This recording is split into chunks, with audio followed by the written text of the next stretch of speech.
Now, this next poem is called Bovine Converging Strabismus.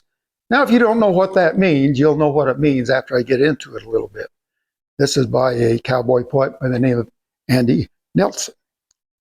It wasn't long after the guys at S. Rafter had sold me a new bull from my herd. I determined that he couldn't hardly see, that his eyesight was becoming obscured. Little by little, they met in the middle. His eyes got more crossed every day. With every blink, my spirits would sink as I knew this wasn't going away. That bovine sire, I'd have to retire because he couldn't find his mark. He couldn't tell now a steer from a cow, and he'd just take a shot in the dark. But I knew a vet who hadn't failed yet, provided I had enough cash. So I gave him a ring. He said, I've got just the thing. I can fix them eyes in a flash. Well, when he came in, he had a big grin at my bull with converging strabismus. He tilted back his head, and that's when he said, let's get right down to business. He pulled out a case that reflected his face. It was stainless steel with a velvet lining. My curiosity rose when he pulled out a hose, and that's when I started my whining. Are you telling me with that hose that I see, that's what you're going to use to fix his eyes? Well, I've been thinking you've been drinking, and your brains are full of cow pies. Just watch, he said. You've nothing to dread. I can fix them eyes in a hurry. It ain't so tough. I've done it enough. You be the judge and the jury. Well, he took that tube and he applied some lube, and what he did next brought a tear. That sire turned pale as he seized his tail, and he shoved that hose up his rear. That bull's eyes got dollar-sized, but his eyes, they stayed in the middle. Your treatment has failed, I repeatedly wailed, and your vet skills ain't worth a diddle. Just relax, he said. Here are the facts. My therapeutic plan is not yet finished. And with his lips on the hose and holding his nose, he blew till his lungs were diminished.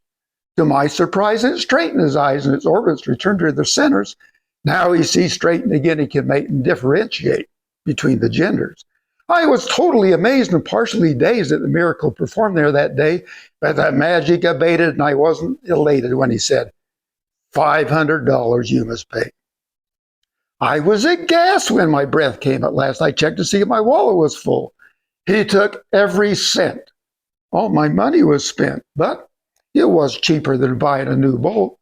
Well, the vet finally left. I accused him of theft, and back to the pasture went my friend. This should be it. This poem should now quit. This story is far from its end. It wasn't a week when I noticed that bull's technique seemed to be lacking a bit in accuracy, so I had him brought in because I was wondering if his eyes had crossed again, you see. I took a good look, and in my boots I shook, for his eyes had crossed again. I jumped up and down and pounded the ground and threw a tantrum right there and then. I bowed back my neck and I said, by heck, I ain't paying to have his eyes uncrossed. I figured that I could surely get by and do the job at a much cheaper cost. So I snuck out back with my hired hand Jack, back to where Mama's flower garden grows. While he kept watch, I cut a big notch and lopped off a section of her garden hose. Then we retreated. The procedure I repeated with a hose about the same shape and size, but try as I may, there was just no way I could blow hard enough to straighten his eyes. I'd get just about there, and I'd run out of air, and his eyes would spring right back. I was exhausted. My temper was frosted, so I said, here, you give it a try, Jack. Well, he pulled the hose out and turned it about and shoved it back in the bowl. Before I could blink or had time to think, he bent down to give a big blow. I was taken aback, my hired hand Jack.